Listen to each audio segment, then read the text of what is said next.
In the heart of Montana's historic Bitterroot Valley, a relatively tiny location is one of the smallest state parks in a very big state. The story here is one of the territory's earliest days, a time when explorers, pioneers, and missionaries lived and worked alongside tribes that had called this scenic valley home for millennia. It was a time of innovation and education, fueled by commerce, a merging of lifestyles, beliefs, and ideas that continues to resonate nearly 2 centuries later. Yet the history of this place was fading as time took its toll on the location known as Fort Owen, and without action the stories and important details were in danger of vanishing altogether, erasing the rich history of Montana's earliest days. For the Salish people, the Bitterroot is home, a sacred place marked by memorable landmarks, telling the story of creation and countless generations who depended on the river and the valley for life. With its lower elevation, it was also a place of shelter in the midst of a Rocky Mountain winter. As such, this part of the Bitterroot had always been a home. Although the earliest white explorers like Meriwether Lewis and William Clark only remarked about the difficult terrain and complained about being wet and cold after their misadventures to find the route over the mountains. For other tribes from throughout the northern region, it was a crossroads, a link to travel from the valleys of eastern Washington and Idaho to the rich buffalo harvest to the east to trade and to hunt. When exploration naturally gravitated to settlement, the Stevensville area was destined to fill a unique role in Montana territory, where tribes, traders, and travelers would begin to chart a course of coexistence. After the tribes learned of Christianity from early travelers, delegations of the Salish and Nez Perce traveled east looking for the Black Robes. In response, Father Pierre de Smet and 5 fellow Jesuit missionaries came to the valley, establishing St. Mary's Mission in 1841, becoming the first permanent white settlement in what would become Montana territory. The first church on the riverbanks was flooded the following year, and a second chapel was soon too small. That led to construction of a larger third St. Mary's Chapel using recycled logs. Alongside the church, cabins, barns, sheds, and mills were built. Agriculture, irrigation, water-powered grist and sawmills, and animal husbandry were the first industries at St. Mary's. Father Anthony Ravalli, Montana's first medical doctor, skilled architect, builder, and craftsman, was respected by the Salish people for his gentle and caring teachings and healing. It's a legacy still celebrated today at the historic location between church and tribal members. By 1850, conflicts with the Blackfeet led the Catholic Church to be worried for the missionary's safety, and the mission was closed. In what was Montana's first property sale, John Owen purchased the mission's buildings and mills for $250. And this is where John Owen comes into the story. John Owen, who called himself Major, was a relative newcomer to the West, coming to the mountains as a sutler or licensed military trader in 1849. He spent some of that first year at Fort Hall in eastern Idaho, where he met his lifelong partner, his wife Nancy, a Shoshone woman who would go on to become her own part of the Fort Owen story.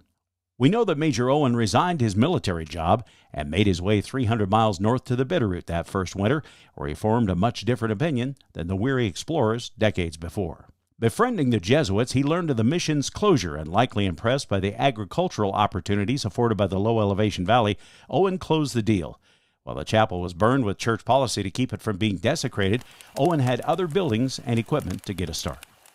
John Owen got right to work. He expanded his farm by planting more crops and orchards, and he even bought more animals. He also turned Father Ravalli's grist and sawmills into commercial mills. John sold all sorts of supplies to trappers, military surveyors, Native Americans, prospectors, and traders. Fort Owen became a bustling hub of trade and agriculture, where families and visitors lived, worked, and hung out together. However, life was a challenge, and at one point in 1853, tired of the raids by the Blackfeet, Owen and Nancy decided to leave, and they were heading to the coast when they encountered a survey team planning to winter over in the area, encouraging them to return. He encouraged Indians to join him in farming, introducing better livestock, seed, and a fruit orchard. He traded with Native Americans, fur trappers, and immigrants, exchanging furs for goods and making use of improved lumber and grist mills. This was the economic center of activity for settlement and for a long time coexistence with the Salish and Kalispel peoples who were here. And that was an amazing partnership on John Owen's part as he became the business center for the area and supplied not just the ranchers and settlers who came, the homesteaders, but also people who came to mine and who came traveling through on other ventures. As a businessman, he was the enabler for so much to happen here. I mean, the first water right in Montana was was John Owen's water right. So all of that is just the story of change in some ways, but also the story of peaceful coexistence between native peoples here and people and the settlers coming in. I mean, they all were right here out in these fields. And one of the great things about this place now is that we can tell the story and the fields are still here. As the fort took shape, Owen turned to a rare source of inspiration, adopting the Adobe method of building using mud bricks, common in the Southwest but highly irregular in the Northwest, where nearly everything was being constructed with easily acquired logs. But knowing the commercial and cultural importance of the fort, Owens adopted for bricks to solidify his hub of history and hospitality. Owen's journals offer one of the most complete looks we have at pioneer life in Montana, including everyday life and progress around Stevensville. He noted that when the Jesuits decided to reopen the mission and build a fourth chapel in 1866, quote, "The Jesuit fathers are putting up a chapel near here for the use of the Indians and others who desire to hear divine service." Father Giorda visited Fort Owen, where John Owen gave him glass, adobes, and other items for the new chapel. On October 27, 1866, Owen reported that Giorda visited the fort to invite him to the chapel's dedication. The next day he wrote, "Witness the dedication of the new chapel and the solemn ceremony." One summer Sunday, John walked up to the mission to take a cup of coffee with Father Valley and to discuss, among other subjects, the bear which was killing hogs on Burnt Fork Creek. The next day, Father Valley sent over to the fort a dish of green peas and a kettle of new potatoes, first fruits of the mission's garden, and there are other accounts of regular social visits. Owen, an Indian agent for 6 years, sought fair treatment for his people. He requested better livestock, farming equipment, and seeds, but only received trinkets. Frustrated, he quit. To improve communication, he studied the Salish language and prepared a dictionary and phrase book. Owen also kept accurate weather reports from 1852 to 1871, some of the first weather records ever kept in Montana. His journals record crop reports and offer insights into life during that time. Throughout it all, Nancy was by his side. When they married in 1858, it was one of the first legal unions between a white man and an Indian woman in western Montana. From 1851 to 1864, the couple traveled over 23,000 miles, hauling goods back to the Bitterroot from Fort Benton, Fort Hall, the Dalles, and Fort Colville. She became his navigator, even tracking him down after he got lost, climbing a peak and leading to their destination. They also fostered many tribal children over the years, hiring a teacher for them at the fort. Major changes began in the early 1860s as gold discoveries outside the Bitterroot Valley moved commerce elsewhere. However, Owen's world began to crumble in 1868 when Nancy passed away. He suffered, and so did his business interests, and the fort was eventually foreclosed on in 1872. Closing himself off from the world and his friends, he was taken back to Pennsylvania, where he passed in 1889. His obituary noted he was brave, generous, of sterling integrity, and many an old pioneer will shed a tear at the news of his death. When John Owen left the fort in 1871, the buildings and property transitioned to other ranching use and over the decades fell into disrepair. Historic photographs and remaining press accounts tell the story of the fort's significance still being recognized, but with the structures repurposed for cattle and other use as barns and outbuildings. Because the adobe was fragile, many of the works were damaged and eventually vanished, leaving only the East Barracks. By the early 1900s, the fort was considered abandoned. But its history hadn't been forgotten. In 1920, Mrs. K.H. McCormick, who owned the site, sold it to the Society of Montana Pioneers for $1, with the proposal to save it as a monument to the pioneers and an historical museum. Yet it wasn't until 1931 that the legislature allocated funds to clean up the site, leading to some initial restoration of the East Barracks in 1937. Those efforts were rudimentary, involving concrete patching, which didn't follow the historical construction, but at least saving the building. By the 1950s, one newspaper reported the damage caused by the building's use as a livestock shelter, saying it had the general appearance of a hut that just wasn't wanted anymore. After the site became a state monument in 1957, efforts would continue off and on for the next 30 years to try and save the site so it could be enjoyed as an historical state park. Even with the ongoing efforts, Fort Owen faced significant challenges to its future entering the 21st century. As one of Montana's smallest state parks, the site had little to no parking, being surrounded by private property. Funding was always a challenge, especially to pay for improving the variable restoration efforts of the past and conducting more complete archeological work at the site. A new approach began to emerge in late 2017 when businesswoman Mila Yaris purchased the Fort Owen Ranch, which surrounds the park site. She expressed a willingness to work with Montana Fish, Wildlife, and Parks and the community to address the site challenges and preserve its history. I know that the Fort Owen Ranch has a tremendous significance to the Bitterroot Valley and to all of Montana. I'm aware of its close proximity to the historic Fort Owen State Park and its lack of accessibility and adequate parking. I'm also aware that a portion of the ranch has been used as a long-time public access point to the Bitterroot River, but is no longer accessible. I know that both of these uses by the public have been a constant source of dissension between the ranch's previous owners and the community over the past few years. Yaris assured the community she was committed to working to keep the ranch viable and find solutions to help the historic site. There are obviously parking issues that need to be addressed from a tourism standpoint, but there are also trespassing issues that need to be resolved from a private property standpoint.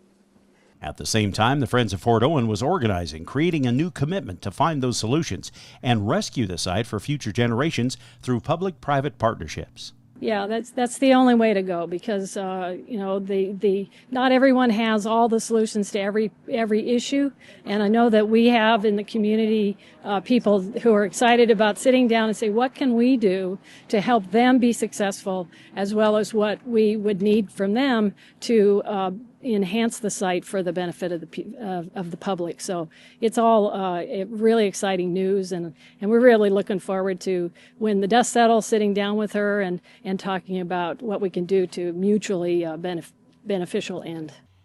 The renewed partnerships opened the door for the first ever comprehensive effort to save the Fort Owen story. Friends of Fort Owen raised nearly $33,000 for initial restoration efforts, but it quickly became apparent the original barracks and their unique adobe bricks were in bad shape, crumbling with many problems from a variety of restoration efforts over the years. In 2020, news came that the Montana State Parks Foundation had secured a $500,000 grant from the Helmsley Foundation to help state parks tackle a more extensive renovation to save the fort. Coupled with additional funds from the Montana History Foundation and local donations, it was the development everyone had been looking for. We have a willing partner with the private ranch here, and we have a great partner in Montana State Parks to make it happen. So we got to first fix the access issues and get people into the site with the improvements to the road and a new parking lot. Then we got to preserve what's here. These old structures on site need some preservation and some TLC. It's a matter of how do we best both preserve the site and interpret it to the public. The State Parks has taken real interest in getting this to work and getting it going, and then the Parks Foundation, with this grant is just fabulous. We, the Friends of Fort Owen, are hoping that we can, in our partnership with State Parks, can get more community involvement as soon as we have the ability to actually host people out here. Not only was additional space acquired for better parking, but the state began to develop an entire plan to rework displays to better tell the story of John Owen and his unusual adobe fort. Really unique for any structure in western Montana to be made out of adobe, and this building over here, the East Barracks, is really one of the last great examples of what was a lot of adobe structures here on site. So one of our challenges is how do we make adobe out of local materials to repair what's already here? It'll be one of the interesting challenges we get to face with this project. John Owens describes it in his journals as being on the other side of what is now the cutoff road. And we think we know exactly where it is. We just haven't done any digging for it, but it's that clay that made these adobe bricks that will then be used to patch them and restore them. That commitment led to extensive collaboration and research, discussing how to not only save the barracks, but to make changes on the site while still protecting history.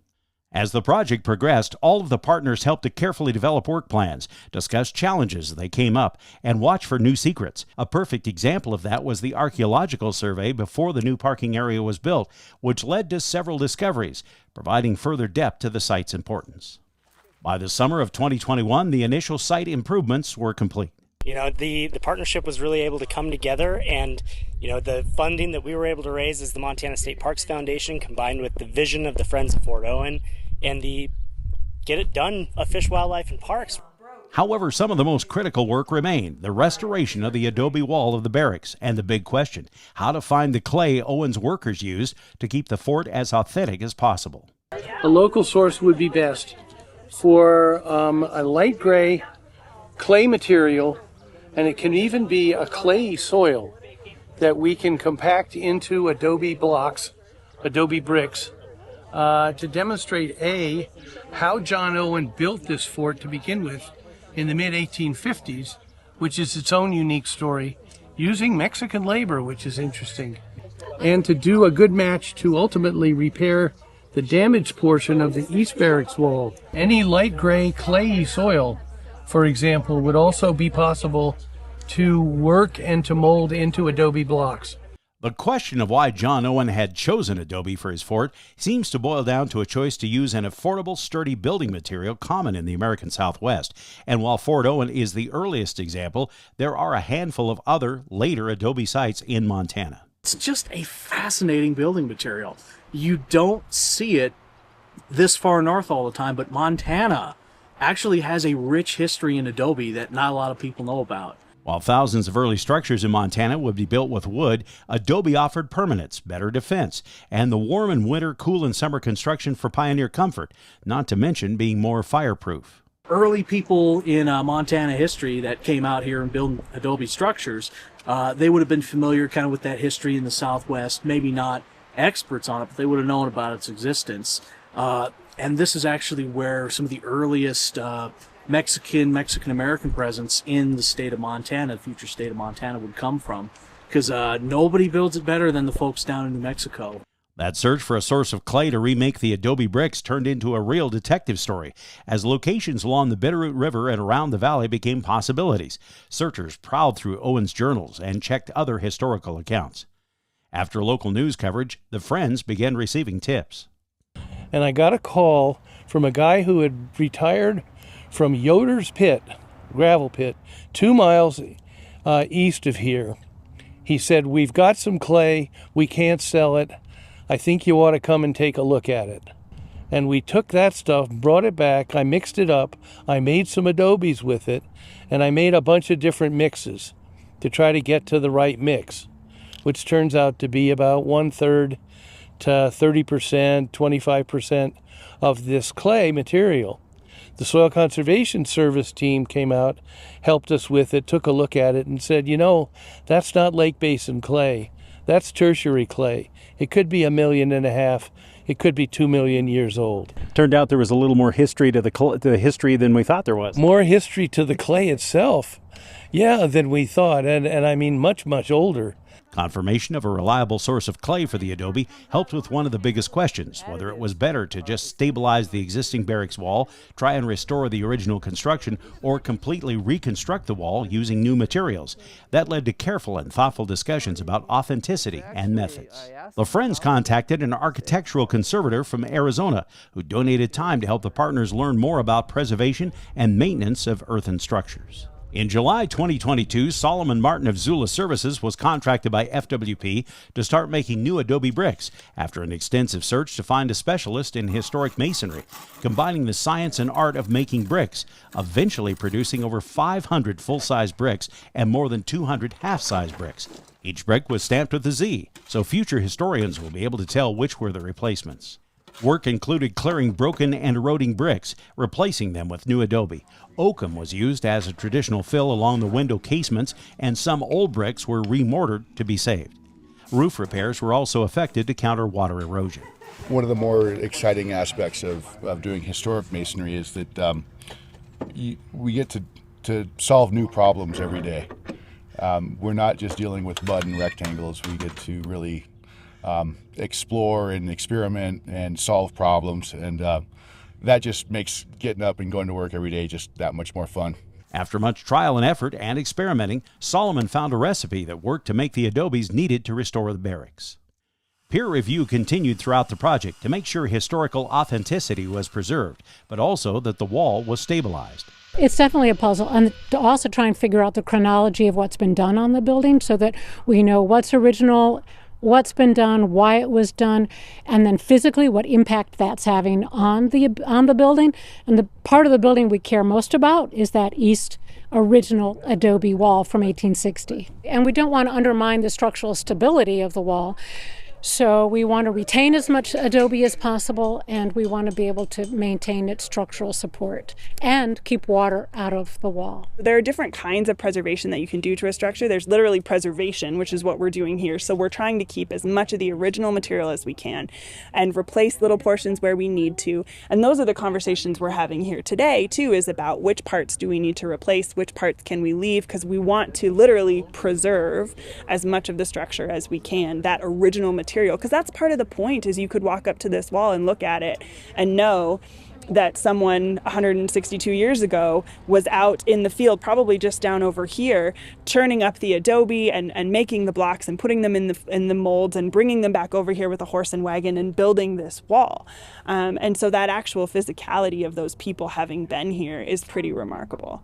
Another mystery that was uncovered was how the wall was supported, with the discovery of the original foundation. We discovered when they were digging out some pits on this wall side that they actually were foundations. There are big river cobbles this size, 2 courses of them, because we didn't know if there was a foundation on the original wall or not, and traditionally you would do it that way. We had a modern engineer come look at it, and he was like, looks great. They did a great job. And so this 162-year-old foundation is as sound as can be. So it speaks to the skill set that these folks had. Sometimes I've been doing a lot of volume calculations and a lot of measuring and then applying that to the material handling that we're doing here.